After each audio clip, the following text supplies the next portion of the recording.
Caleb Benjamin, intern at Lawfare, with an episode of Rational Security for October 15th, 2023. For today's episode, the team at Lawfare decided to cross-post this week's episode of Rational Security, a podcast hosted by Scott R. Anderson, Quinta and Alan Rosenstein, in which they cover the week's big national security news stories. Today's episode is entitled The Israel and Hamas at War Edition. In this episode, Alan, Quinta, and Scott sat down with Benjamin Wittes for a serious conversation about Hamas's attacks in Israel, Israel's military response, and what it might mean for the rest of the world. This is Rational Security. Hey folks, welcome to Rational Security. This is, as folks who listen to us regularly know, usually a pretty lighthearted podcast, even though we talk about fairly serious topics. But this week we are talking about a particularly serious topic, and that is the horrible set of terrorist attacks that has happened in Israel and what is coming in their aftermath. And for that reason, we didn't feel comfortable doing our usual bantery opening. We're going to get right into what is going to be a much more substantive and serious conversation. We will be back to the levity next week, but until then, we have a lot to say and a lot of thoughts about this topic and what current recent events may mean for the national security realm more broadly. So I hope you'll join us for that conversation. Thanks.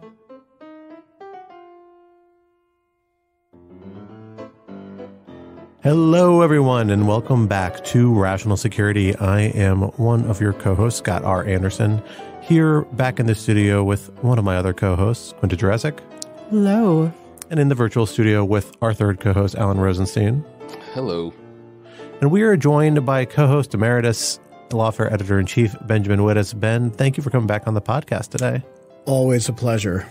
So as I mentioned in the introductory comment in advance of this episode, we're usually a lighthearted podcast that tries to talk about serious topics with a little bit of levity.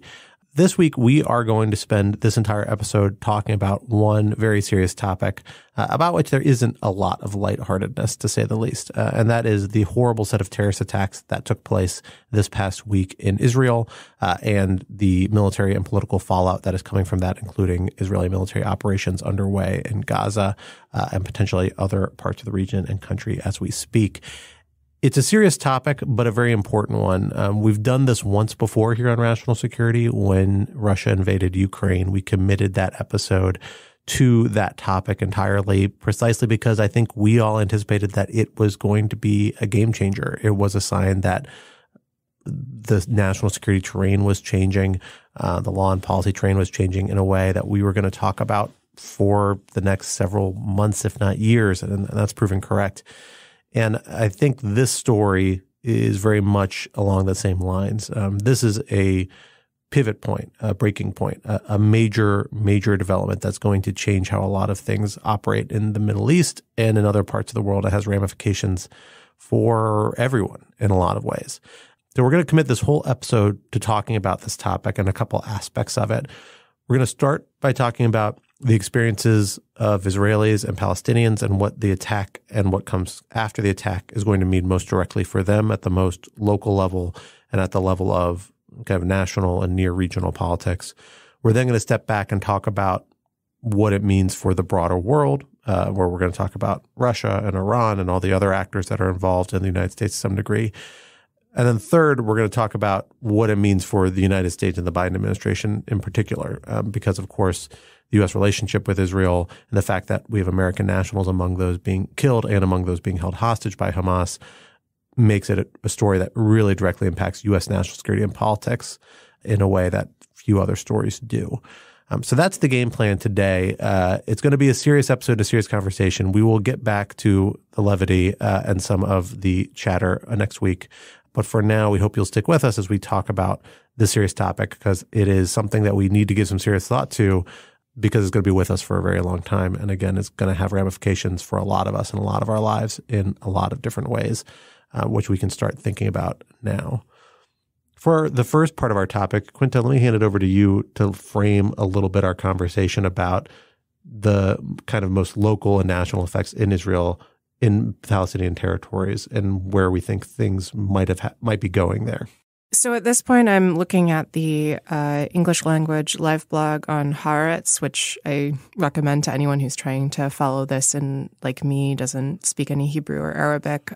So according to Haaretz, at least 1,200 Israelis have been killed, 2,400 have been wounded. The Palestinians say that 950 Palestinians have been killed and 5,000 wounded in Israeli airstrikes.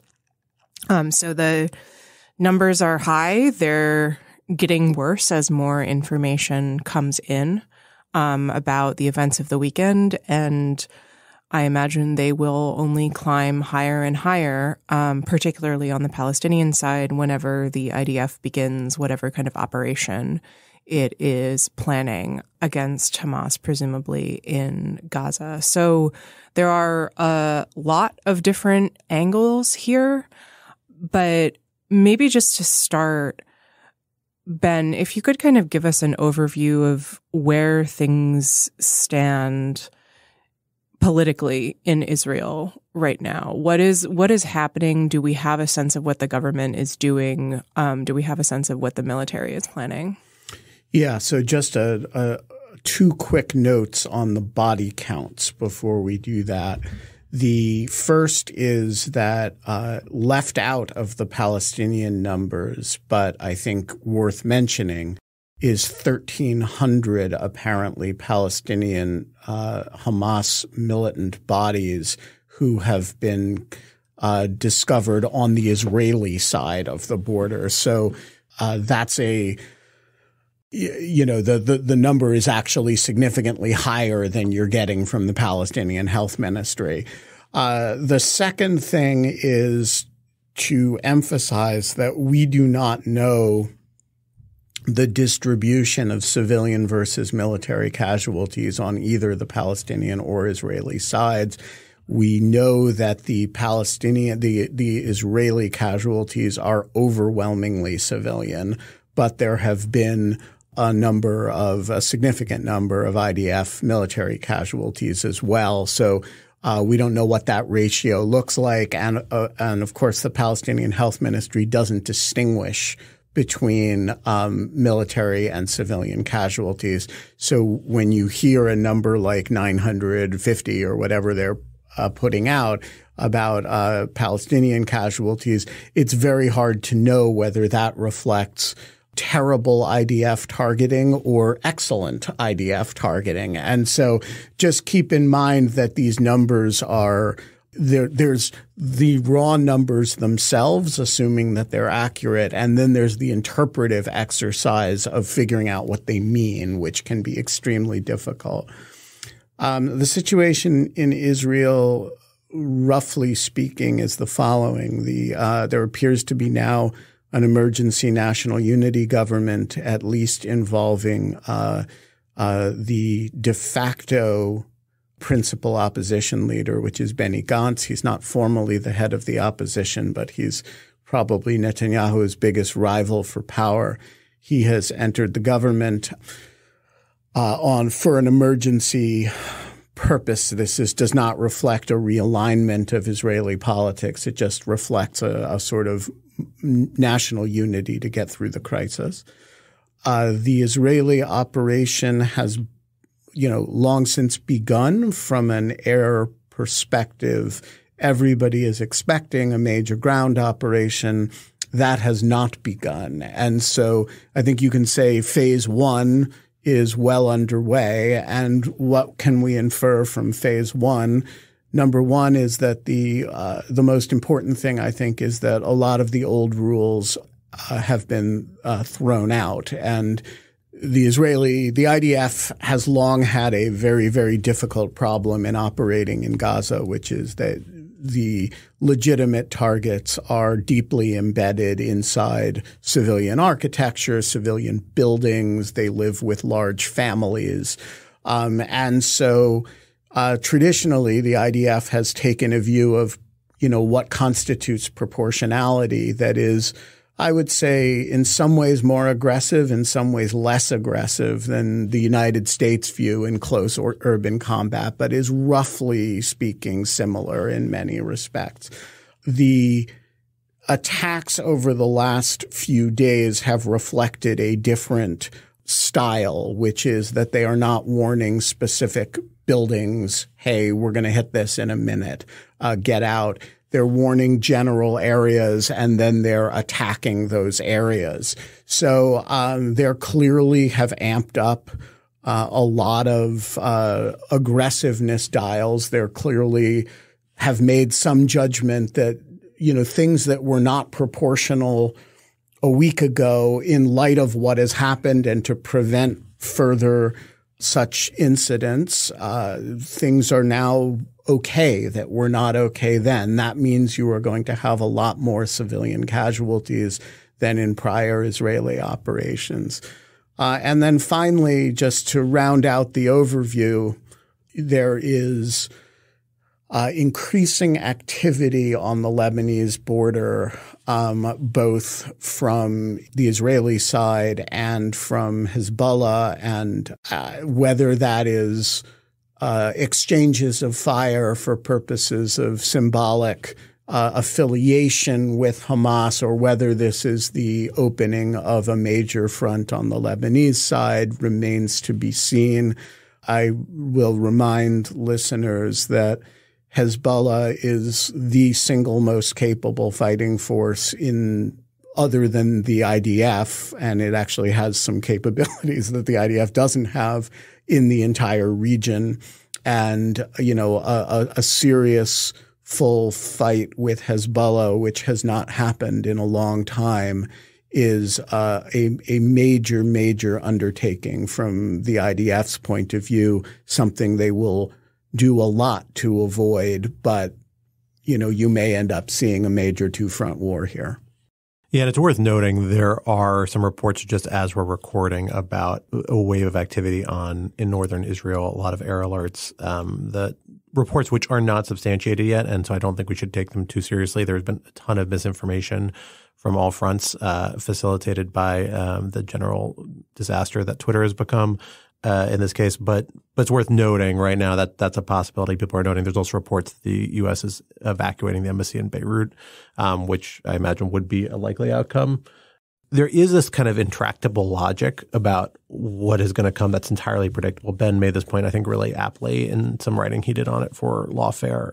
And it's unavoidable because of the logic that both of these actors have come into this with, which is that Israel's going to respond in a dramatic way that will have major consequences for civilians, and in a way that is going to push the envelope. Israel's operations already push an envelope that a lot of people in the world are uncomfortable with. The Americans aren't as uncomfortable as many, but they are uncomfortable with it in the end, in a lot of cases. And that has been a point of tension, and in some ways increasing tension, as the broader political dynamics around the U.S.-Israel relationship has become more difficult. Right now, you're going to get a lot more leeway from the United States for other powers around that, but it's not clear how far that runs. And there's a strong element with which, from my perspective, it can be pretty self-defeating for Israel if it pushes the envelope too hard. Although for domestic audiences reasons, I think that's less true, and that's probably a reason why it might proceed in spite of international consequences. Hitting too hard against Palestinian civilians or doing things that compromise Palestinian civilians too much is a thing that is going to undermine the amount of goodwill isn't quite what I'm looking for, but the amount of acceptance of the necessity of a military response and the marginalization of Hamas that is coming and could be furthered even out of this. I mean, even Arab governments that usually feel a strong need to speak out in support of Palestinians have been very awkward about this. Palestinian Authority has been very awkward and treaded a very careful line, really stopped short of any sort of endorsement of this sort of action. We haven't seen a lot of people in the West Bank take up arms or begin to do things that they very well might, and they have done in prior cases. You think a few years ago to the mass protests on the border of Gaza, the Israeli military response, and some reactions that triggered around the world. We haven't seen that in this case yet. And I think, the response could be managed in a way where if you are able to frame things in a way that's proportional and acceptable, maybe you can curb that. And you can say, well, Hamas really has done something beyond the pale here. This response is appropriate. But it's a hard line to walk, and it's not one that's consistent with how Israelis have approached that or have said they're going to approach it this case. And I think there's a good chance that despite this moment of, relative unity / at least tacit quiet around what Hamas has done, and the fact that even in the region, people don't seem very enthusiastic about it, think it's a real problem, even among traditional supporters of Palestinians. That goes away if the Israeli response ends up killing thousands or, maybe more Palestinian civilians in Gaza, puts them in an even more inhumane situation than they've been living before. And then we're back to the situation of Israel doing what it feels it needs to do militarily, but on an island that it's kind of half joined by the United States, and probably will be substantially through this. But, European statements of support, things like that, that only goes so far if you really, really hit and don't think about the civilian calculus as carefully as you need to in these situations. And I'm not sure the Israelis seem poised to do that as of yet, despite, it's worth noting, express statements by President Biden and other people in the last 24, 48 hours that have been reported saying we have to be careful about civilian casualties in these response. I mean, all of that is right, but I guess I just don't understand how Israel could prosecute this war with any lesser ambitions than to destroy Hamas entirely in Gaza. I mean, the whole theory of Israeli Gaza security policy over the last 15 years, and we haven't even talked about the catastrophic intelligence failure that I think will go down as one of the greatest in literally all of human history. When you think about the resources that Israel was putting towards intelligence in Gaza.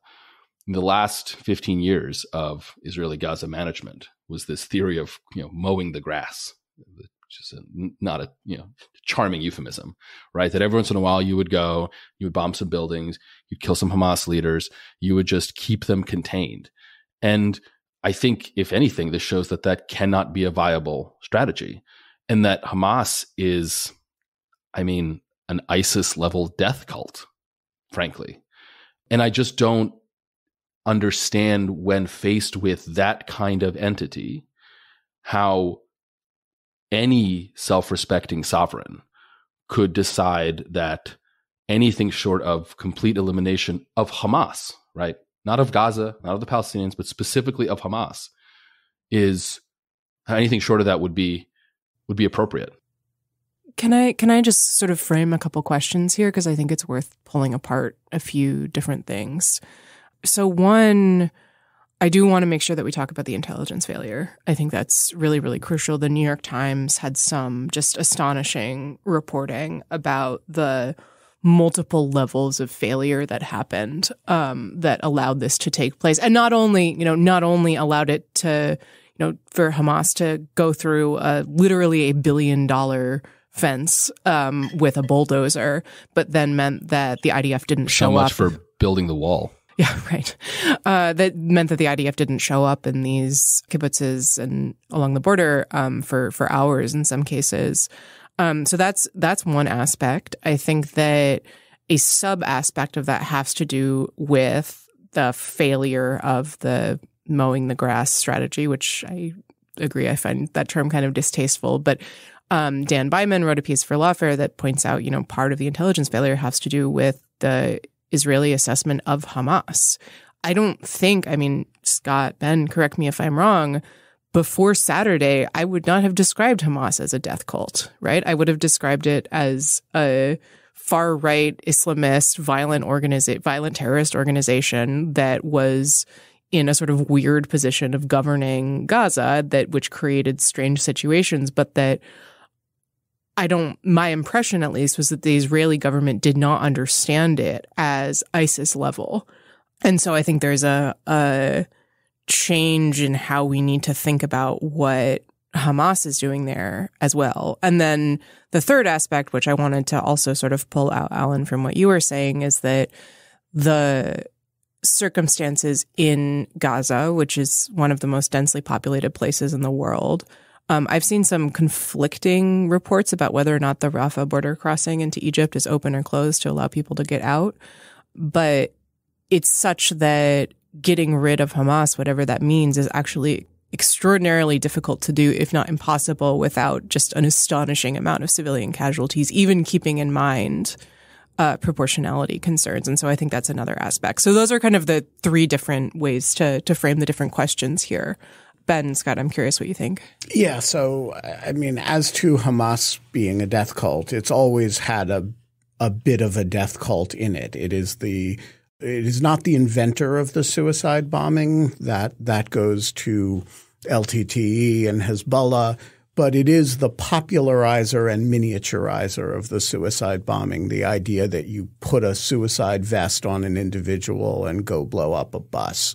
And, that's pretty death culty. And they stopped the Oslo process using that as a strategy. And so that's on the other hand, they have never conducted an operation before that was done with the full knowledge that they were going to bring about in response the cataclysmic destruction of Gaza, which is what this operation has done. And so I do think it reflects a change in ambition and strategy by Hamas in one way or another.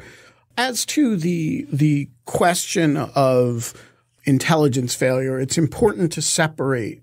There are many intelligence failures here, as you describe. There's also a perimeter security failure. And that's separate from intelligence, actually. So people who've never spent time in that part of Israel don't instinctively understand the extremity of the proximity here. Sderot, the town that is closest to the Gaza wall, in the significant city anyway, the downtown of it is less than a mile from inside the wall. So if you break through that wall, you are inside Sderot. Some of the kibbutzim, including one that I know that Quinta has been to, I think Scott has been as well, literally goes up to the wall. And, there are murals on that wall made of pottery and painted by people who live at that kibbutz. So the degree to which the perimeter security has to be near perfect to prevent a massacre, to prevent death, is pretty extreme, actually. And the idea that you could just take a bulldozer and go through that fencing and it takes a long time for guys with guns to show up, that is a shocking, shocking failure independent of the intelligence failure. Finally, Hamas is impossible to eradicate. That is a fantasy. Hamas developed under Israeli occupation. It predates the Oslo process. It was founded in 86 or 87, I think. It was capable of conducting violence under Israeli occupation. And if it is forced entirely, you can force it underground. But the Israeli occupation was never capable of squelching violence. It was never capable of preventing the emergence of Hamas. And so the idea that there's any military operation that can eradicate Hamas is just fantastical. The goal, the most plausible maximalist goal, unless you're explicitly contemplating war crimes, is the removal of Hamas as a governing or open, the destruction of Hamas as a militia, the destruction of Hamas as a governing entity. That is itself going to be difficult. But the idea that's circulating is on social media that you can destroy Hamas is just a fantasy. And I really think it underscores and that this event really shatters the illusion of the overall success of Israeli strategy in this for the last several decades, not just in Gaza, but in the West Bank potentially as well. I mean, the Israeli overall security formula, particularly since they've first tacitly and now pretty expressly moved away from a two-state solution being something that's actual progress moving towards, is the idea that we can cabin any sort of threat the Palestinians can pose to us from Gaza or from the West Bank through security measures, through repression, through a degree of economic co-optation by essentially providing economic compromises, some degree of self-governance, although we've seen that really constrained substantially in both contexts, really in different ways, but some degree of self-governance. And we'll hit some formula where there's always going to be a threat from the Palestinians, but we can set up strong enough barriers, strong enough defenses where they can't actually affect us at a scale that is such a big concern, and that we can maintain the status quo. And worth noting, in the West Bank under the last few governments in particular, not only maintain the status quo, but advance it and complicate it and put Israeli settlers with contentious claims in closer and closer proximity to Palestinians, many of whom have, I think, what a lot of people in the international community view as very legitimate grievances for how their property's been treated, how they've been treated, and who do not have a full allotment of political rights, certainly by any stretch of the imagination, and for whom there's no plan in really providing them. This really shatters that because it's saying, look, you can't cultivate pockets of people who are hostile to you and to who feel like you are mistreating them and oppressing them, and, not expect that there's they're going to be a basis for some sort of threat. And you can't be on guard 100% of the time, even if you're as effective as Israeli military is. And it particularly, frankly, compromises, I think, and in hindsight is going to complicate the West Bank strategy of this particular government, because a big reason the Gaza was unattended was because such a huge force commitment was required in the West Bank to advance the political agenda there. That's a problem. Now, maybe you can do it by mobilizing a bigger army, getting more Israeli conscripts and enlistees, there's other ways maybe you can address that. But fundamentally, you're moving much closer to a police state, to a, ever-present military operation than I think a lot of Israelis want to. And Israeli military service is its own kind of complicated concept in domestic politics there. So I think you're right, Alan. This is not a success. It's not clear how you reconcile these things of destroying Hamas, severely compromising Hamas, and then not occupying or accepting the cost of occupation. It's just this formula I don't think holds together in the long run.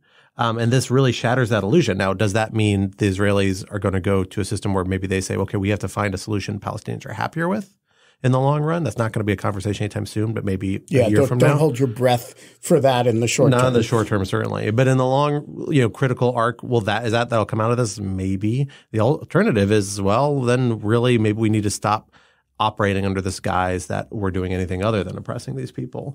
And then the counterpressure of that is, well, can Israel really truly live as a state that a lot of the international community thinks is doing bad things and is increasingly not willing to engage with on the same level? And it means pushing up against limits the United States is not comfortable with. That's been very clear, particularly under Democratic administrations, expressly in the Democratic Party's platform as the state has moved away from the two-state solution. But there's a broader, public opinion element about going too far here. So Israel's in a really difficult position about how they pivot away from this. And that in the medium to long term is going to be a big conversation this is going to drive. That's shattered misconceptions about.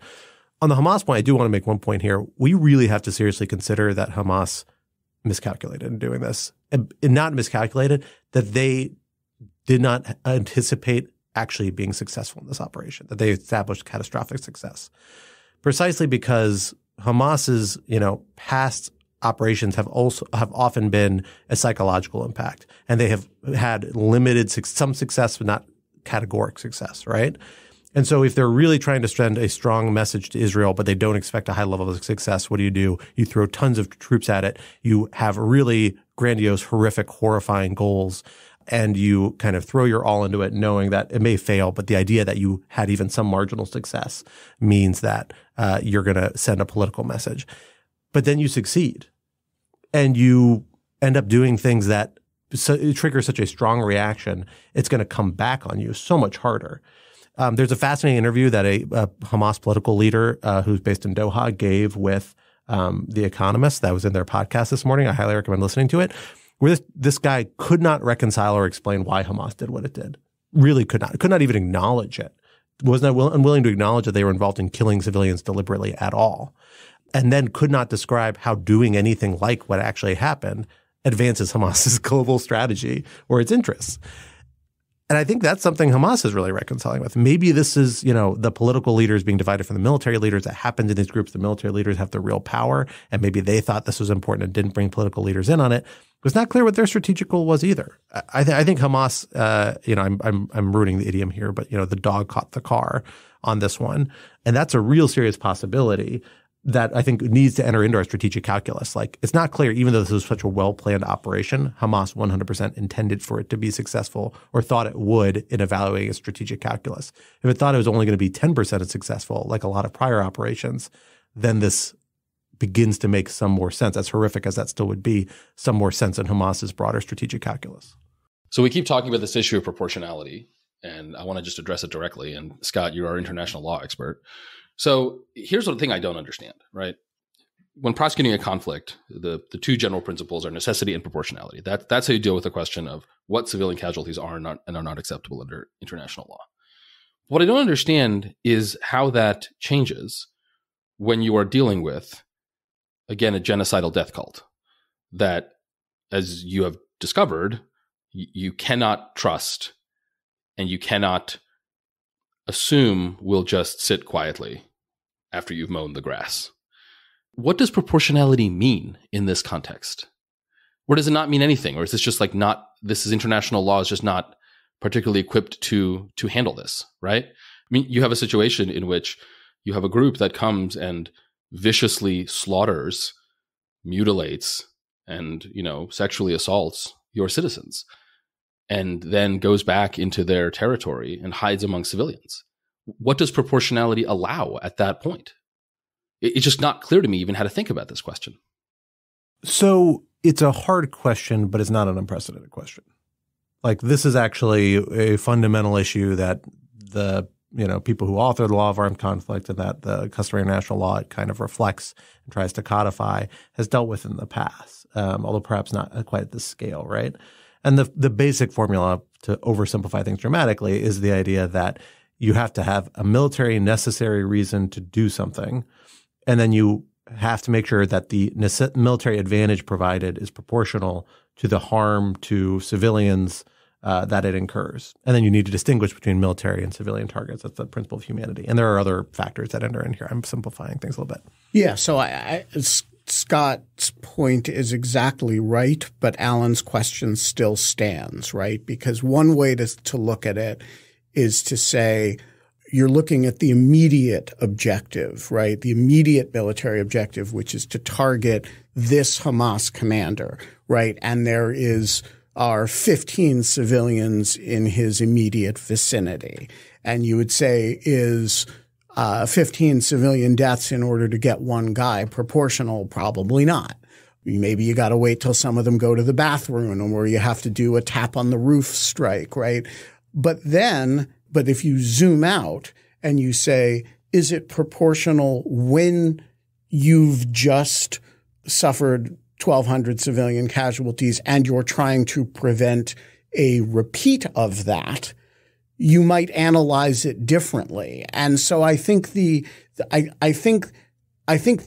framework is exactly as you describe. And Alan's point that this kind of blows up no pun intended, blows up the framework a little bit is, again, not unprecedented. 9/11 was similar in that regard, but you may have a very different sense of urgency that may have that may really affect your proportionality analysis.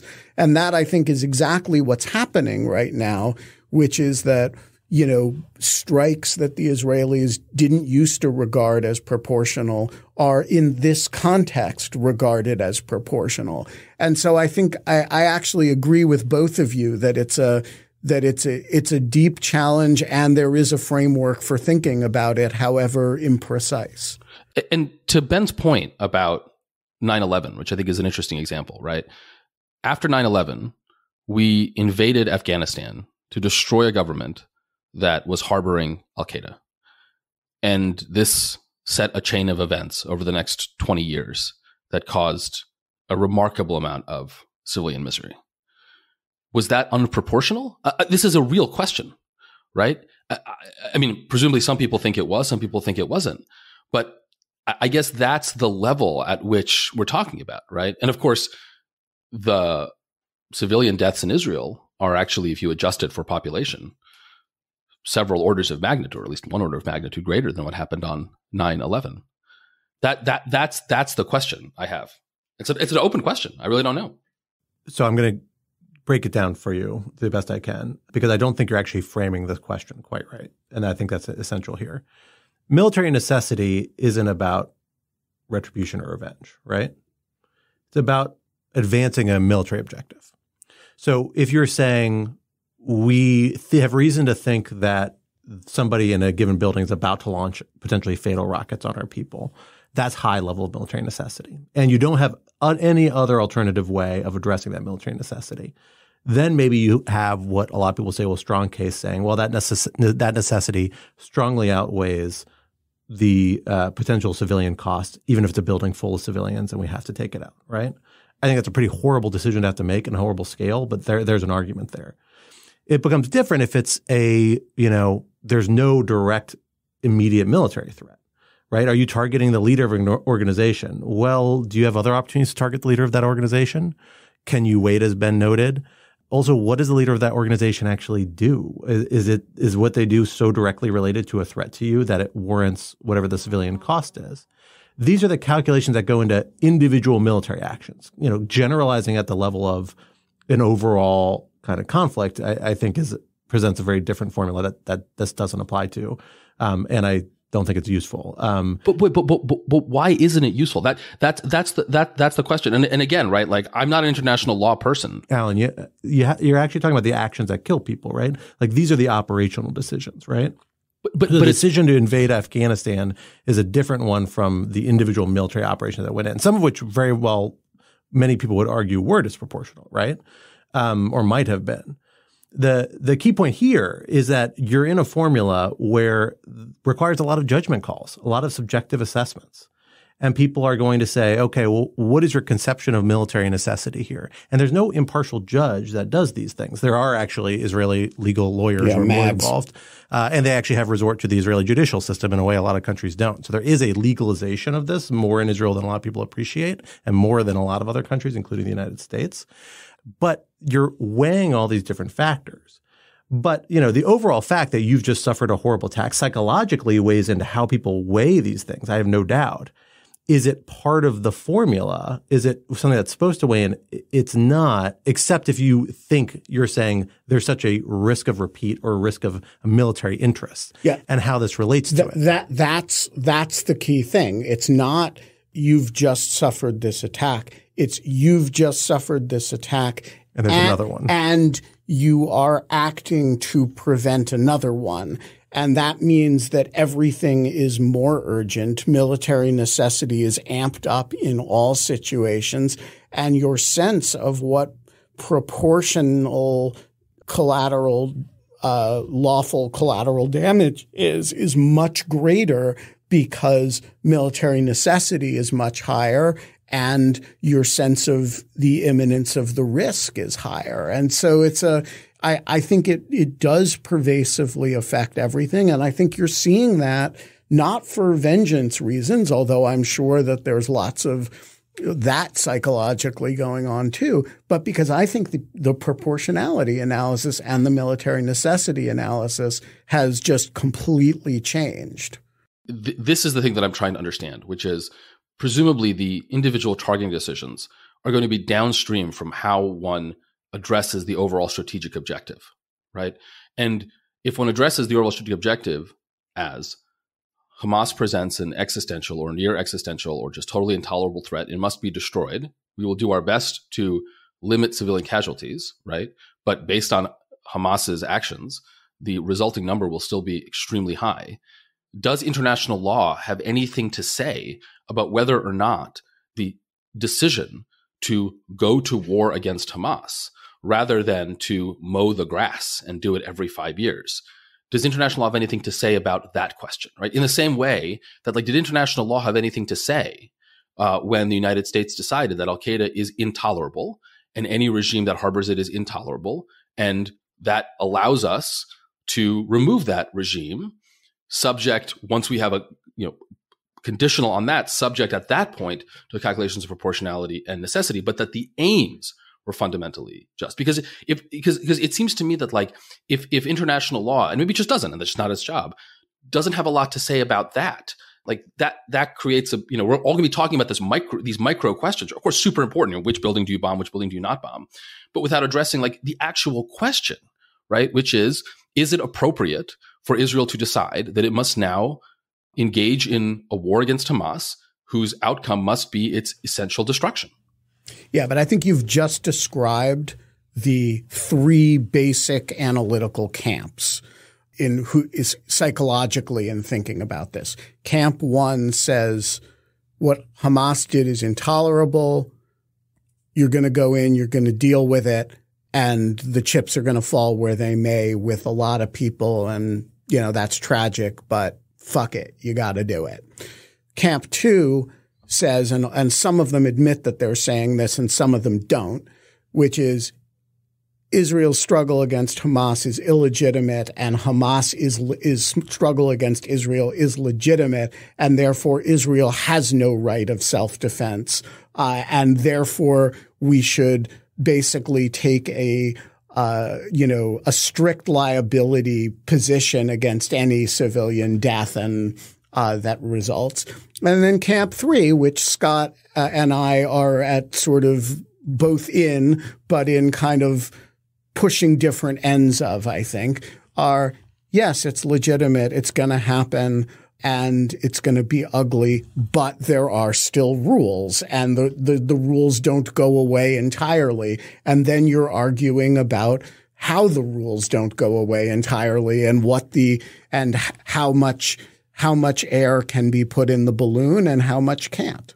And if the rules mean that Hamas then will continue in some form, that's just what the rules mean. Like that's the implication of that framework. Again, I'm just trying to understand these three different options, trying to wrap my head around them, right? And that may be what the framework requires. Just to be clear, the jus in bello framework, the law for evaluating war, is independent of the legitimacy of the aims quite deliberately, because every state thinks they have completely legitimate aims. Many of them will describe it as existential and therefore say, well, this justifies anything because it's so important. And the whole reason we have rules that say we can't think of things that way, we have to weigh things in regards to human life having value, no matter the broader political aims, is because it's too much of a slippery slope otherwise. Now, military necessity sneaks a lot of this back in, the way people think about it, because it depends. We'll weigh how big is the threat? What does deterrent mean? It becomes this vehicle we sneak this in. And that's why it is constantly the point of tension between military operators and human rights activists, and in this case, between a lot of Israeli military operations and people who are critical of Israeli military operations on this basis. This horrible attack, in theory, should not actually impact that calculus, right? Except insofar as Ben noted that you think this is a big threat of repeat here. The argument here is different, though. I mean, this is not a case where Israel was suddenly attacked by, a major state with all these capabilities. This is an entity that Israel thought itself up until 4 days ago it had cabined pretty effectively, and by all accounts, kind of had. It had this catastrophic success moment. So I just don't think, if you are thinking this through the framework of saying Hamas has to be destroyed and that warrants everything, and this attack says it's an existential threat, I have no doubt a lot of Israelis in good faith believe that right now. That's going to be a very dangerous framework to approach this conflict from, because it's not going to be the way a lot of the rest of the world is going to see it. And it's going to reach really different operational conclusions about what's permitted and what's not. That is going to be really hard for the rest of the world to swallow, even those who might otherwise be inclined to side with Israel. That's a real danger here for Israel, I think. And I'm worried from some of the rhetoric you're hearing from the military leadership that it's one they're at risk of slipping into. So it's probably worth now zooming out a little bit and considering this conflict in its somewhat broader geopolitical context. There's been a lot of speculation over the last few days of what Hamas's strategic goal was, to the extent there was one. And one often bandied about idea is that Hamas chose this moment to attack because it is trying to undermine the in progress Israel-Saudi Arabia normalization deal. And again, this comes in the context of what is called the Abraham Accords, a set of bilateral, again, kind of normalization agreements between Israel and the United Arab Emirates and Bahrain. And the idea here is that, the attack, and in particular the inevitable Israeli counterattack, would make it impossible for Saudi Arabia to normalize relations, given its general position as sort of defender of Islam, right? Given just its historical importance and where many of Islam's holy sites are. Now, as to why Hamas would have cared so much, of course, Hamas has its own reasons, but the real winner of a blocked rapprochement between Israel and Saudi Arabia is Iran, which of course is a big enemy of Saudi Arabia. And there's increasing reporting, though this is still very tentative, that Iran may have played some role, either indirect by funding Hamas and providing with weapons and ammunition, or potentially even directly by helping plan this attack. So I don't know. Let me turn to you, Ben. What is your read of the specific kind of broader Middle Eastern dynamics of this? So Iran is a longtime supporter of Hamas, which is a very interesting thing because Hamas is a Sunni Muslim Brotherhood organization, and Iran is a Shia organization, a Shia state that actually stands against a kind of Sunni establishment in a lot of ways. That said, they have a tactical and strategic alliance, and Hamas is one of their major it's not like Hezbollah, but it's a principal vehicle of Iranian Iran is a major supporter. That said, and there has been reporting that Iran was operationally involved in the planning. I am a little bit skeptical of that, to be honest.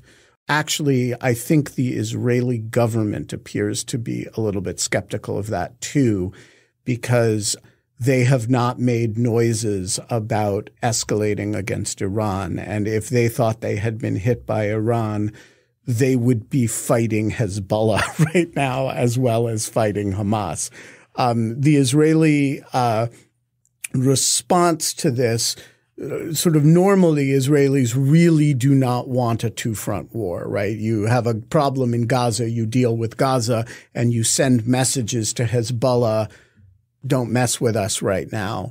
And that actually appears to be what the Israelis are doing, which suggests to me that they don't actually think that this was an Iranian op. If that proves to be wrong, you're going to have a major, major problem between Israel and Iran. And so what I would say is, look, if you want to know what the Israeli government thinks, wait till they get the Gaza situation under control and then see if they attack Hezbollah or Iran. If they don't, it's because they don't think Iran was behind this. They will never say that because they don't want the Iranians to let the Iranians off the hook for their support of Hamas. But you can tell by their actions whether they believe that Iran is directly responsible for this in any way. So, see if there are people killed in Tehran, see if there are bombings, see if there are major figures attacked, and see if Israel escalates against Hezbollah or if it sits back and just sends messages, do not mess with us. It's also worth noting, literally while we were recording, the New York Times broke a story saying that according to U.S. officials, quote, key Iranian leaders were surprised by the Hamas attack. So just adding that to the bigger picture.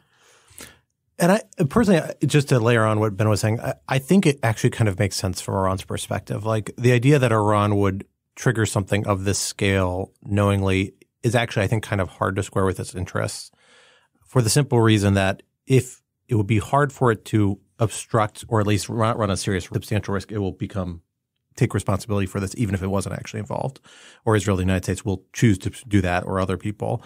That is a factor that may complicate Saudi-Israeli rapprochement, but it doesn't clearly guarantee it to me. I mean, it really underscores Iran as a major threat, which is the motivating factor behind that rapprochement. So in some ways, it actually may facilitate it. And Iran is probably much more worried about the quiet levels of facilitation and cooperation between Israel and Saudi Arabia, the military cooperation, as opposed to the public politically charged agreement that the Biden administration and other people have been working towards. the latter is something that the two states could pursue even if they were still against Iran, even if there were substantial tension over a Palestinian handling of a Palestinian response. It's true, although the Iranians, the United Religious Muslim Front on matters Israel and Palestine is symbolically very important to the Iranians. And, a formal Saudi deal along the lines of the UAE Bahrain deal is a real sort of spiritual affront to where they're coming from. Totally agreed. I mean, they have every reason to oppose this agreement. I'm not arguing to the contrary. It's just the question as to whether this is a way that actually advances that goal, I think is actually, if you were to consciously plan this. Now, things we have to bear in mind, Iran is not a unitary actor. The IRGC does a lot of things that political actors aren't always fully in the loop on. And so that's a possibility that some part of the Iranian government is involved, but not the whole, or the whole Iranian government. I'm not going to rule that out. I just think there's reasons why it doesn't make intuitive sense to me. The other possibility as well is that the dog caught the car possibility. Maybe they thought this was going to be a much more symbolic measure that was going to fail substantially, but was still going to be terrifying because of its scope. And yet it succeeded. And so they have achieved catastrophic success along with Hamas. I wouldn't rule out either of those possibilities, which square some of the logic to me a little bit more. But, it right now is a difficult position. The third factor of this, I'll say, is the Hezbollah factor. And that is the thing to watch, which again, we're watching right now as we're seeing Hezbollah, it looks like, fire an array of rockets into northern Israel, pursue drones, pursue maybe some infiltration with gliders, although again, all these accounts are still not yet confirmed that I've seen yet. But that is also actually more limited than what Hezbollah probably could do, which is a wild array of rockets into northern Israel. Including some very sophisticated ones, and their numbers are in the tens of thousands. So if you're talking about the onesies, twosies, or 10 rockets here and there, that's Hezbollah reminding people that it's there, not Hezbollah. And there's a very sophisticated communication system between the Israeli military and Hezbollah. The Hezbollah sends 3 rockets and the Israelis destroy 2 Hezbollah positions. And there's a code to this that both sides kind of understand. And, when Hezbollah wants to launch a war on Israel, it looks very different from this. And I would think if Iran wanted to start a war with Israel, which again, that's what this would do if we're involved in planning this, I don't think they would start it with Hamas and then 3 days later still be dawdling with Hezbollah, if I'm being honest. Like, it just doesn't make a lot of strategic sense to me. I am no Iran scholar, and it doesn't feel like an Iran thing to me. It feels like a Hamas thing to me. And if you were Iran trying to do this and you had done that and you had gotten the Gaza op done at that level, why would you be restraining Hezbollah or doing anything other than encouraging Hezbollah to launch with full force now? So could I be wrong about this? Absolutely. Am I asserting that that Iran wasn't involved? Absolutely not. Does it feel like that's the most probable explanation? No. So we've talked about Iran. I want to talk about some of the other players in the region. I want to go back to Saudi Arabia, because I do think this question of Israel's role in the region and the really remarkable progress that Israel has made in normalizing relations with its neighbors it's been remarkable. And I'm curious, I'll ask you, Scott, if you think that that's just untenable. There's just no way that will continue given what is going to happen in Gaza. And that you might even see a regression. I think it's going to be very hard to happen so long as there's an ongoing military operation in Gaza, is my suspicion. I don't say that with 100% confidence by any stretch of the imagination, but look, because any Israeli military operation in Gaza is likely to have major civilian consequences, and that is going to be a bitter pill to swallow for a lot of the Arab world. And for Palestinians more broadly, who, again, in the West Bank and the PA and other folks have walked a careful line and have not exactly jumped in the boat with Hamas on this stuff. But if Israel pursues an operation that kills thousands of Palestinians in Gaza, who are civilians and in many ways victims of Hamas themselves, That's going to be a really, really big barrier. Is it insurmountable? I don't think it is, because ultimately a lot of the countries that pursued the Abraham Accords still have a lot of reservations about the Palestinian issue, but they've reconciled themselves with saying we can normalize with Israel or get closer without compromising the Palestinian issue, or they've just decided it's a lower priority. Saudi Arabia, it's more complicated for a lot of ways. I mean, it's easier for the smaller Gulf countries, Bahrain, UAE, to do this before Saudi Arabia. Saudi Arabia is the big get for Israel in a lot of ways, also because it will be a green light for a lot of other countries to pursue similar levels of kind of normalization or in other types of enhanced engagement. But I don't know if it makes it in the medium term, kills it, as some people might suggest. It depends on, again, kind of how the Israeli reaction plays out and what it actually looks like. And that's a factor that Israel has to take into account. If you push too hard, frankly, you could see the UAE and Bahrain, another country, or Jordan or Egypt, begin to push back. I don't think Jordan and Egypt are going to walk back from normalization, but there's a lot of cooperation and relationships. We know Egypt warned Israel about this attack a few days in advance in general terms that weren't taken seriously at the time, at least according to reports. Those sorts of cooperation could decline in a way that's detrimental.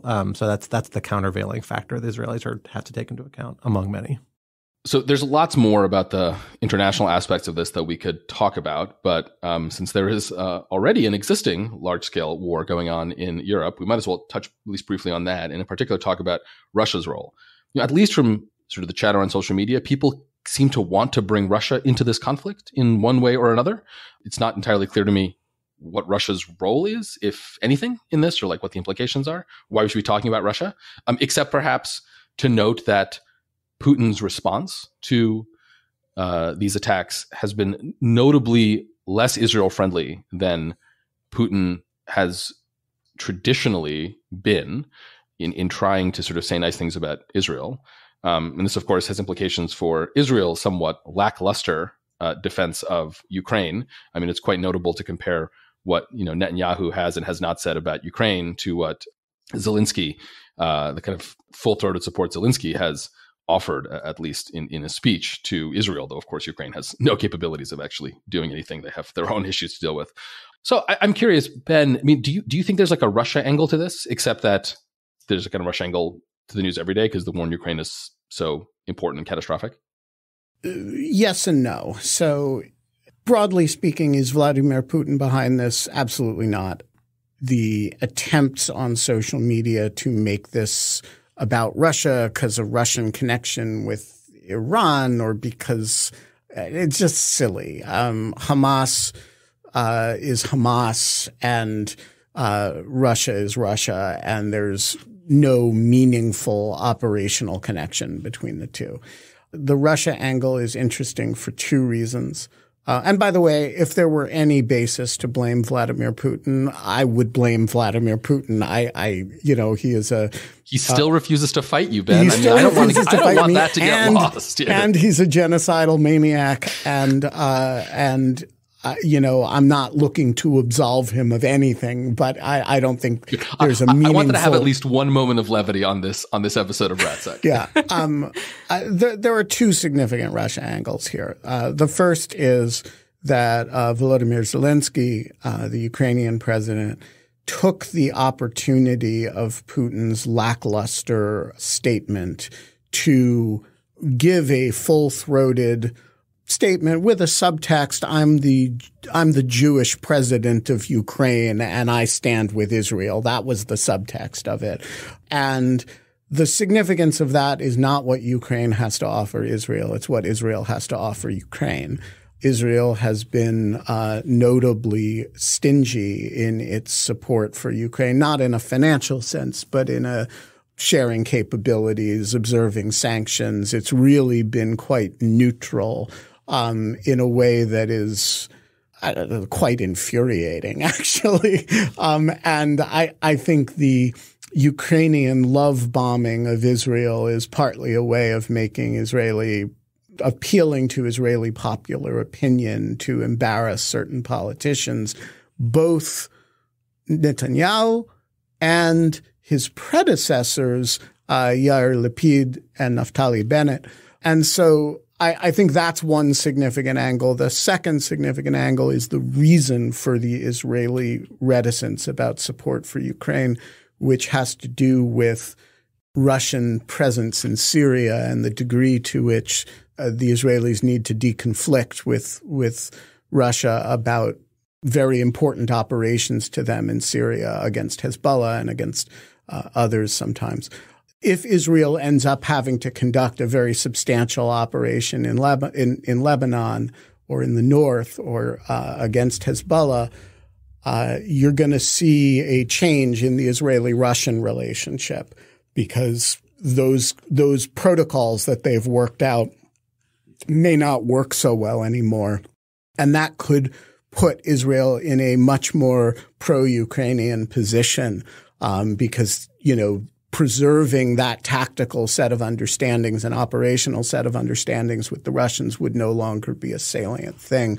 And so I think the Ukrainians are playing it very cleverly, which is, to fly Israeli flags and to link the two struggles and hope that the Israelis come into a more conflicting posture with the Russians as a result of activity in the north. The interesting question to me, and I really don't know the answer, but I would love for some Russia watcher to explain it to me, is why Putin has played it so cool. The Israelis have been quite good to him, again, in a very infuriating fashion and in a fashion that has driven the State Department quite there's a lot of anger in Washington about the Israeli response to the Ukraine war. And Putin's comments really just told them to put it where the moon don't shine. And I think that will play very badly in Jerusalem and in Tel Aviv, in the Kiryat, with the Pentagon.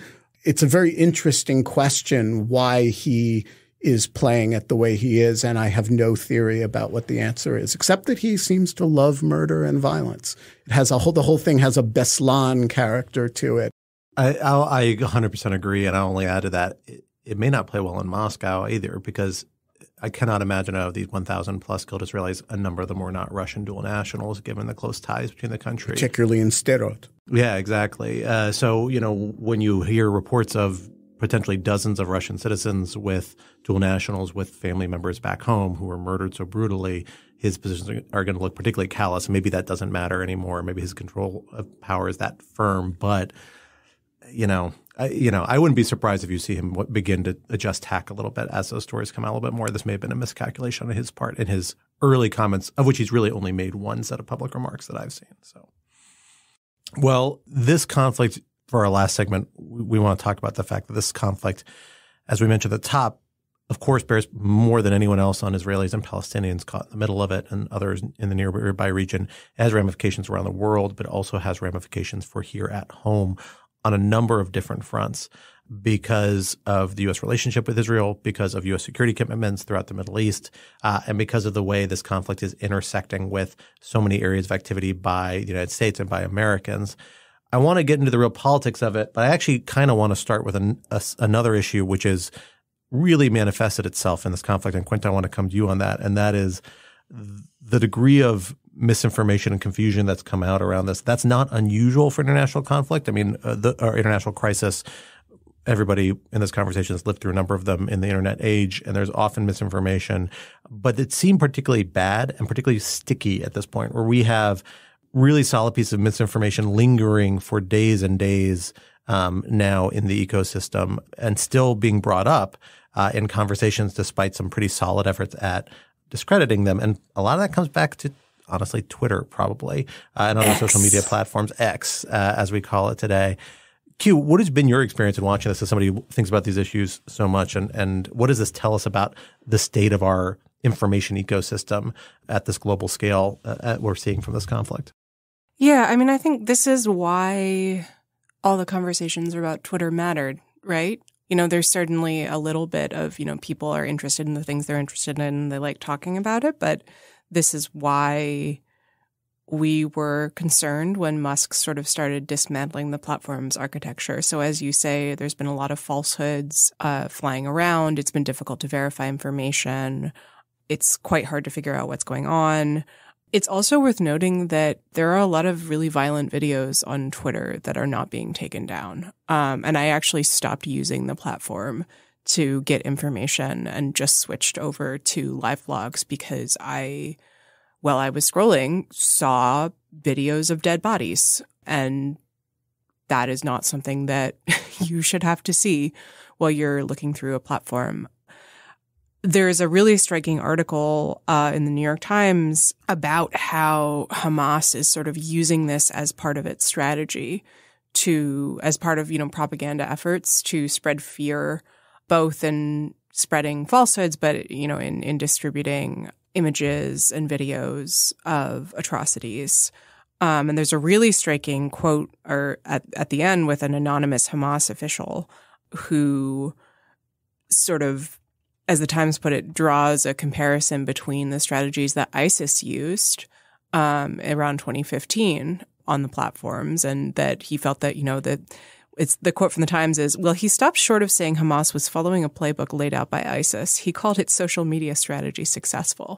And I think that's really notable in part because, that surge of ISIS propaganda, just horrific videos that came out in around 2015 was what kind of pushed platforms to begin serious moderation efforts to begin with.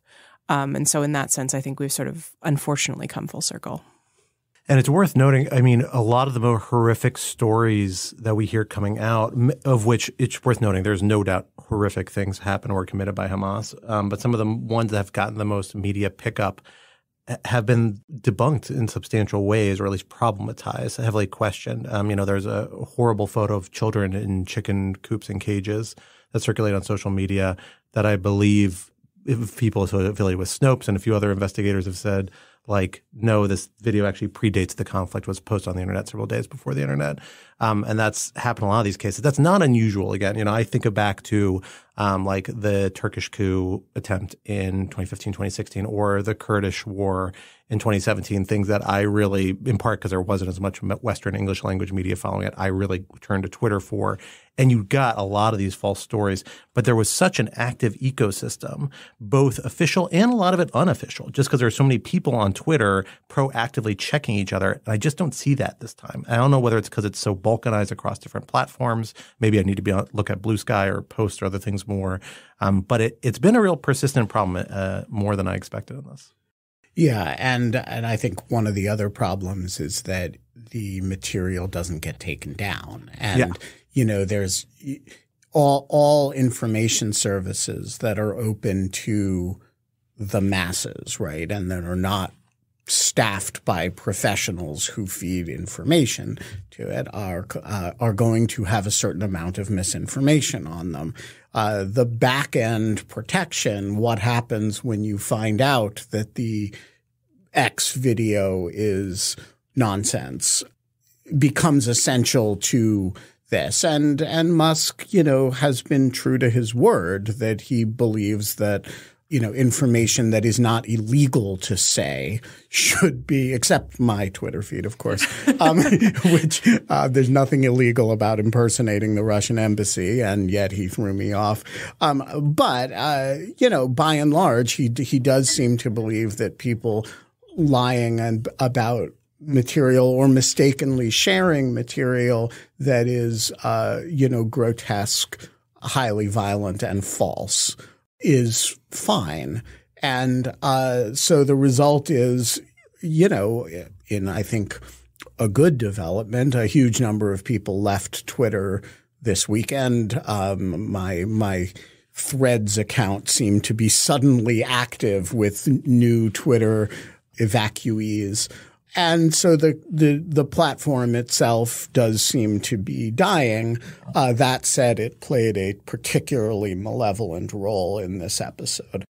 So let me turn from the platform to some of the broader dialogue that we're seeing on those platforms, but elsewhere as well. Because we've seen, I think, in the U.S. political system, kind of a range of reactions, but a couple of very strong ones. You've seen a lot of I think kind of self-congratulatory, not congratulatory, that's not quite right, but views on people, particularly on the political right, saying this is all Iran, this is predictable consequence of appeasement. Appeasement has been thrown about a lot, particularly by proxies of the former Trump administration and its foreign policy kind of operation. I think Pompeo may have used appeasement, and it's kind of echoed out from there in his reaction to this.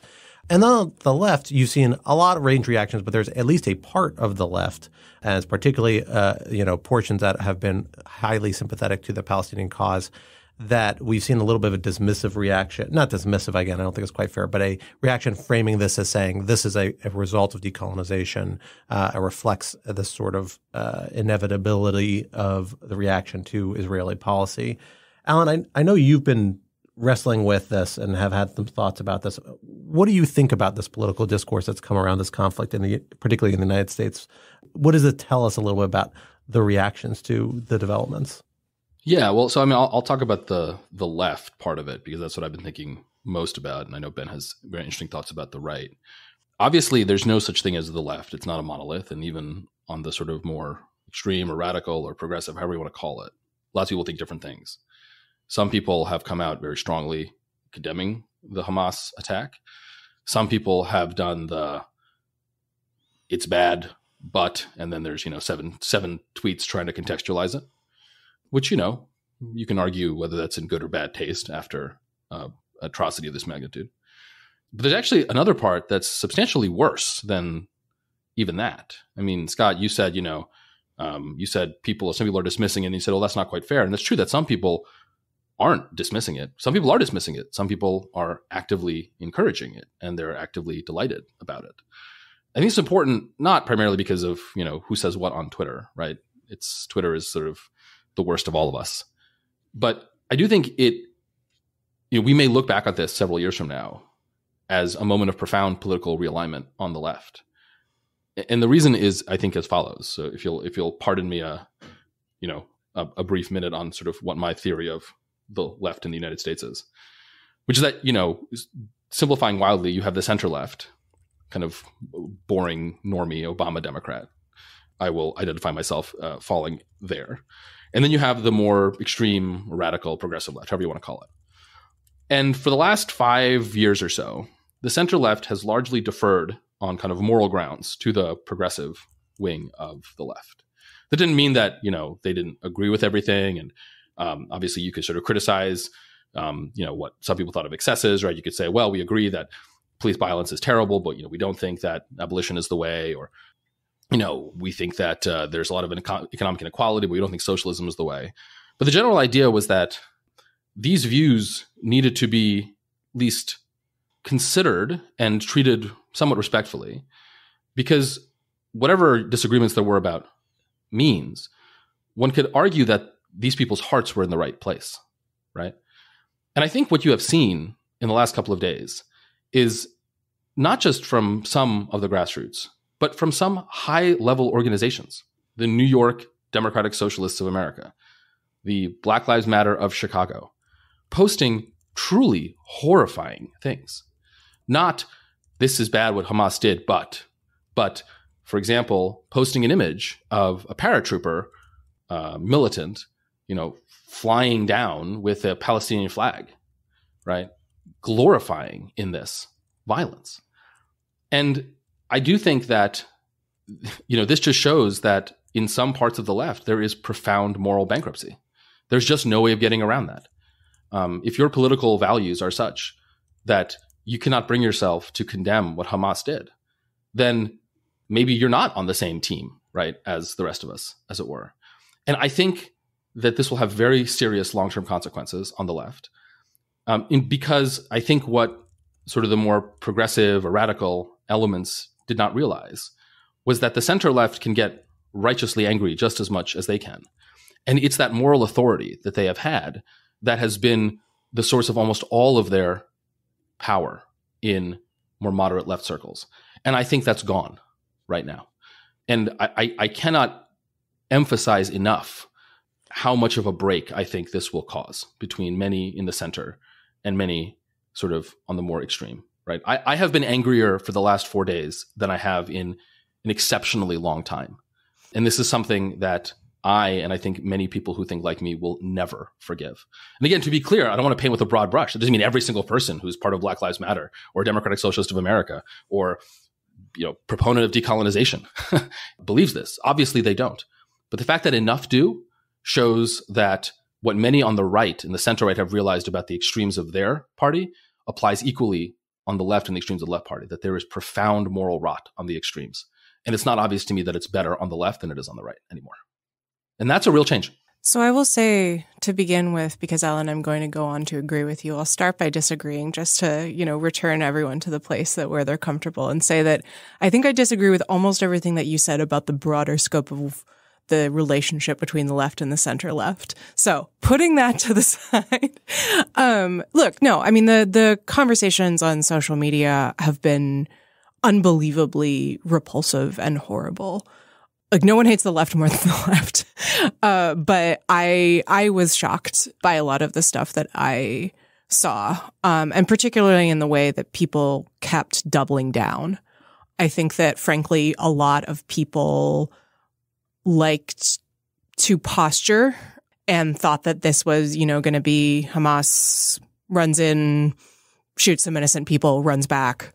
And that it was not going to be on the scale of horror that it was, and then kind of trapped themselves in that position and kept posturing, which is horrifying. And I think speaks to a real lack of seriousness in thinking about the conflict, that it's not real, that these aren't real people who died, that they're not real people who are going to die. And that I completely agree that that's repulsive and speaks to a deep, deep moral emptiness. I hope that this is not representative of the left as a whole. I mean, I will say the DSA has long had problems with its international approach to international affairs.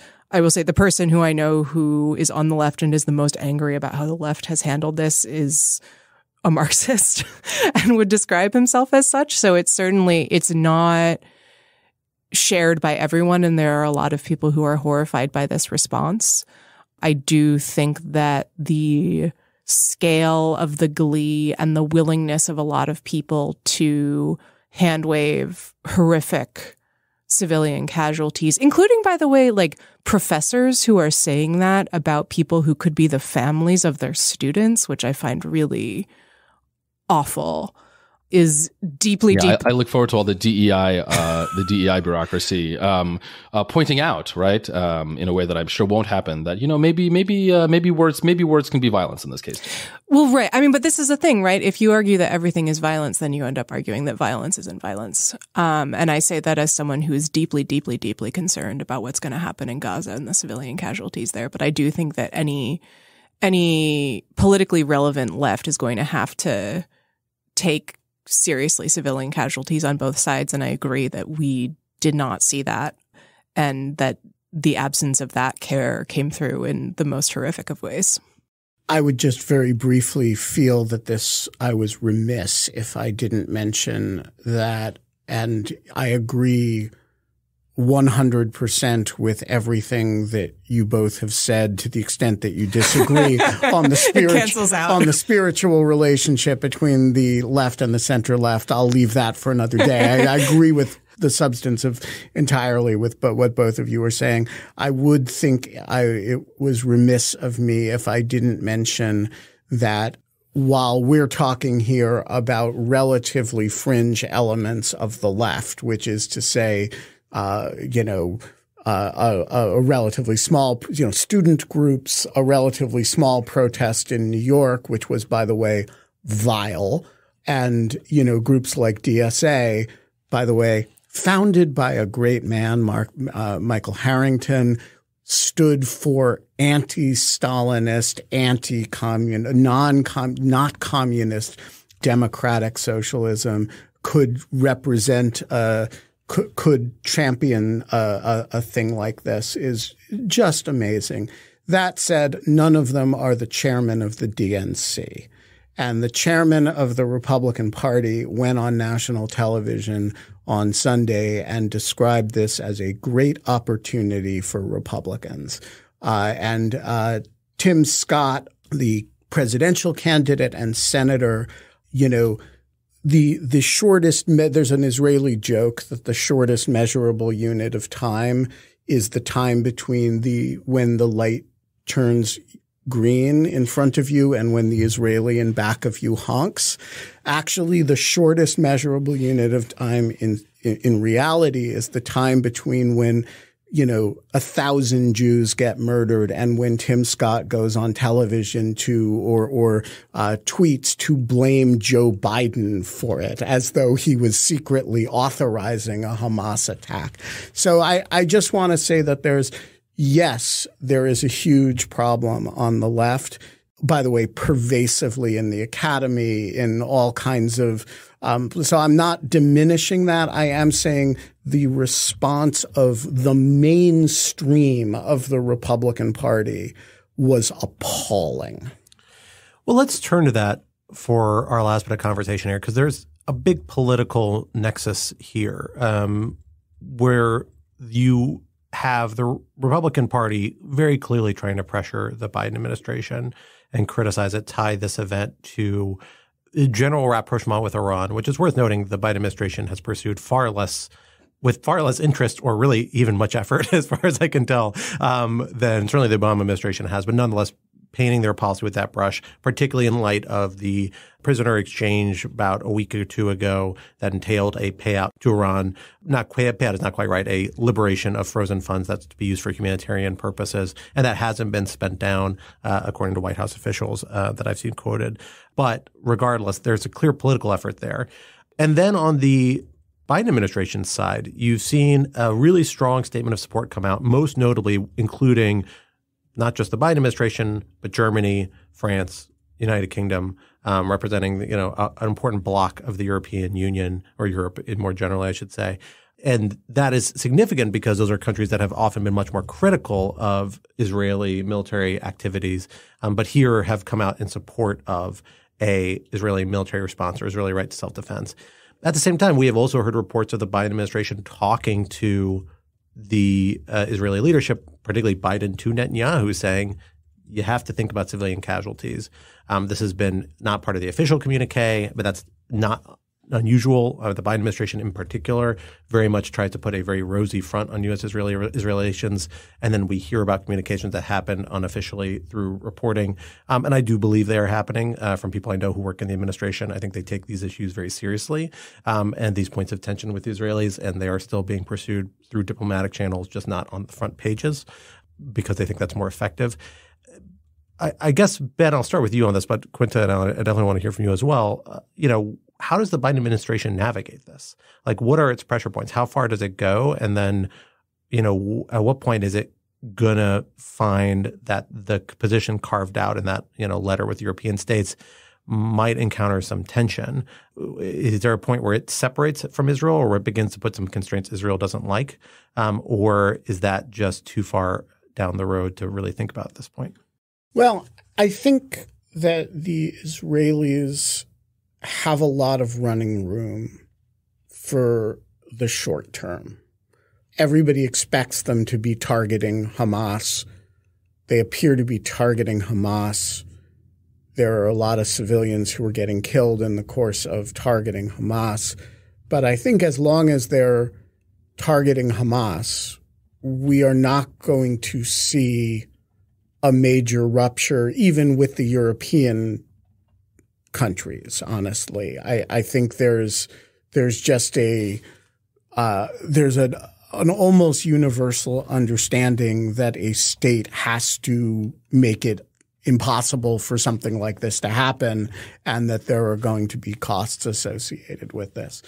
Where the Israelis are going to run into trouble is if they cannot justify attacks with major civilian consequences with, hey, there was a bank of weapons in there and we had to take it out because they were about to move it out. Or, God forbid, the thing that ended the U.S.-Israeli locked shoulder embrace in the Lebanon war was the Sabra and Shatila massacre, right, which was, of course, not conducted by Israeli forces but was done by a Christian Lebanese force that the Israelis kind of let into the camp. And that was understood to be, even by the Israeli commission that investigated it, that Ariel Sharon, the defense minister, who of course later as prime minister evacuated Israeli forces from Gaza, was indirectly responsible for. These are the kinds of things that will really, really make it difficult. And then I think the other key thing for the Israelis, which I've just seen no sign of, is a sense of what the horizon is. Okay, so you go street to street fighting and you get rid of Hamas in the sense that Alan means, or in the sense that, that I mean, sort of as a governing force. And then you have to reoccupy Gaza in order to do it. And then what? Right? Is the horizon then to stay there and sort of revert? Now we're back to pre-Oslo. Is the horizon to invite the PA in to actually, which should be the governing authority there. But then you have this degraded, decrepit PA that can't even really function in Ramallah. How is it going to govern Gaza? Is the horizon, as I fear, to just leave and try to rebuild that perimeter defense, maybe this time in a more effective fashion, and leave what's already one of the poorest places in the world that's suffered incredible infrastructure damage now from this set of attacks with a huge power vacuum. And so I think the way Israel needs to be able to articulate not a political horizon in the sense of satisfying Palestinian national aspirations. I'm not even talking about that. I'm talking about what is the political horizon, for after you've done whatever you're going to do. What happens 3 months from now? And, Netanyahu is a man of incredible skills, and, his detractors often miss how talented he is at many things. He has also many amazing vices as a human being and as a leader. And the one that never gets enough attention is that he has no foresight at all. He's a really, really talented tactician and political operator, and he has a remarkable set of skills but he never articulates a political vision of what the horizon looks like. And this is a situation where that is desperately needed. We need to know, Israelis need to know, and Europeans and Americans need to know, because the next few weeks are going to be very ugly. And you do actually need to know that it is not simply a retributive exercise, but that there is a plan or an idea.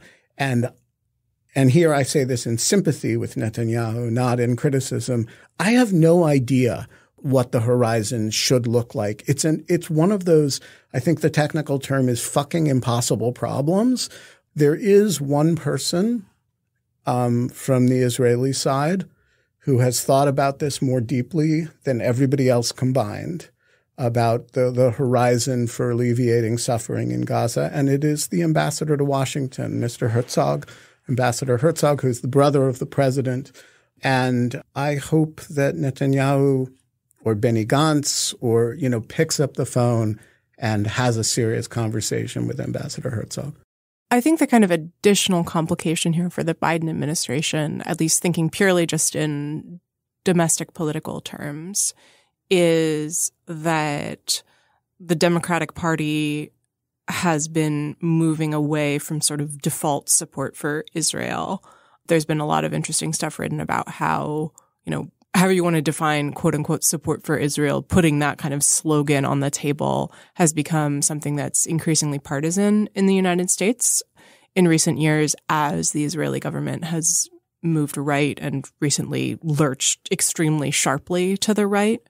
And so I think I don't have the statistics on hand, but I know there's, if you look at the numbers, Democrats, including Jewish Democrats, have sort of substantially changed their view of what U.S. policies toward Israel should be. Well, arguably because of some of the same policies by the Israeli government that contributed to what led to this awful situation in the first place, which I do think means that Biden is sort of in a more difficult domestic political spot than he might have been had the Democratic Party been full-throatedly behind, whatever Bibi needs, we'll give it. And I, as I've kind of hinted, I think that is because of a lot of the same factors that, created this broader situation. So I don't think those are really extricable particularly, but it does strike me that it means that there's a thinner tightrope to walk. I 100% agree with that. And particularly the democratic shift, which is very real, and the increasingly partisan nature of the U.S.-Israel relationship, which is a problem. But I think it's more of a medium-term than a short-term problem, or even a short to medium-term problem, for the simple reason that from the Israeli perspective, if you look at U.S. domestic politics, you actually have an almost perfect alignment for things to say this is a strong U.S. support for Israel. Biden himself leans much more pro-Israel than the General Democratic Party. He's clearly the nominee leading into an election year. This is an issue where Democrats are going to feel vulnerable in a national election that's going to center on a lot of national security and foreign policy questions where they already feel vulnerable on other issues, Afghanistan and things along those lines. You have Republicans that are strongly bought in, supportive of Israel, except for perhaps the most isolationist camp. Democrats generally in the mainstream are going to feel very much the same way in spite of reservations about broader Israeli policies. So I would say you have a very, very strong possibility that the United States and the Biden administration is going to lean very heavily towards backing Israel. They'll have complaints, they'll have reservations, they'll communicate those privately. And I will say also there's a little bit of a trump card right here in that there are these U.S. nationals that are being held hostage, which the United States and the Biden administration is going to take a direct interest in. I would not be surprised because you're talking about a very complex environment that's going to stretch even Israeli military capabilities if you even see direct U.S. military involvement, if there's an opportunity to rescue some of them, because that's something the United States can do effectively. The real question there is whether the Israelis want to complicate their operational picture by allowing the United States to do that. But that's an area where there's going to be a strong incentive for cooperation in the more immediate near term until that situation is resolved, hopefully for the better. Tragically, it might be for the worse at some point. Or there might be a point where they just don't have any operational possibility on the horizon for addressing it and hopefully rescuing them. The one countervailing factor here, though, actually goes back to our international conversation, I think, and that's Ukraine. Because this actually is a hard issue for Biden on Ukraine, because the Palestine issue for a lot of the world is a super sensitive issue. And when you are the United States and with Europe backing a very strong Israeli military reaction in the Gaza Strip, I think that's going to become a hard sell with a lot of the audiences that the Biden administration has very consciously been trying to get on board with supporting Ukraine and continuing sanctions against Russia and otherwise pressuring Russia. I'm talking about kind of the Africa bloc and the developing world bloc in the United Nations primarily. A lot of other countries, India, not so much. India is one where more pro-Israel than just about any other country probably, except for maybe the United States. But other than that, a lot of the other countries in the kind of traditional non-aligned movement are really, this is going to trigger a lot of alarm bells for them. And it feeds into Russian and Chinese rhetoric around this. On the other hand, though, in terms of getting the Ukraine supplemental through Congress, it cuts exactly the opposite direction, which is, Republicans trip over themselves to give money to Israel. And if you just connect those two things, this will or could solve their Ukraine funding problem. I totally agree. And that's a big plus on this. But it's more about the global signaling about how you manage those two signals and this particularly sensitive audience who's interested in this issue. So I think that's going to be a challenge for the Biden administration, but, down the road a little bit. Well, folks, that unfortunately brings us to the end of this week's episode. We are going to skip object lessons. Except I have an emergency object lesson, which is on the Lawfare podcast feed. If you have not already done so, we have two really terrific conversations. One, a conversation that Scott hosted yesterday with me and our colleague Natan Sachs and Dan Byman and Reith Alomari. It's a really good live recorded podcast. And the other one, which is very special to me, Noah Ephron, who is the host of the Promised podcast and a prolific writer and Israeli essayist and historian of science, joined me yesterday from Israel in a conversation twice interrupted by incoming missiles. Noah is a fountain of wisdom and that conversation is really worth your time. Yeah, I'll second that. I think those are both must-listens as you're digging this. And frankly, we're going to have a lot more content and conversation and podcasts on Lawfare to come. So stay tuned. But until then, bear in mind that Rational Security is, of course, a production of Lawfare. So be sure to visit us at lawfaremedia.org for our show page with links to past episodes for our written work and the written work of other Lawfare contributors and for information on Lawfare's other podcast series. You can follow us on Twitter/X at RATL Security. Be sure to leave a rating or review wherever you might be listening. And be sure to sign up to become a material supporter of Lawfare on Patreon for an ad-free version of this podcast and other special benefits. We will be back to the more lighthearted, levity-imbued conversations in the future. I will still be dealing with very serious topics. But we hope you found this conversation today, while a little more sober, insightful, and useful as you wrestle with these events of the past week, just as we have. Our audio engineer and producer this week was Noam Osband of Goat Rodeo, and our music, as always, was performed by Sophia Yan. And we were once again edited by the wonderful Jen Patcha Howell. On behalf of my co-hosts Alan and Quinta and our special guest Benjamin Wittes, I am Skylar Anderson, and we will talk to you next week. Until then, goodbye.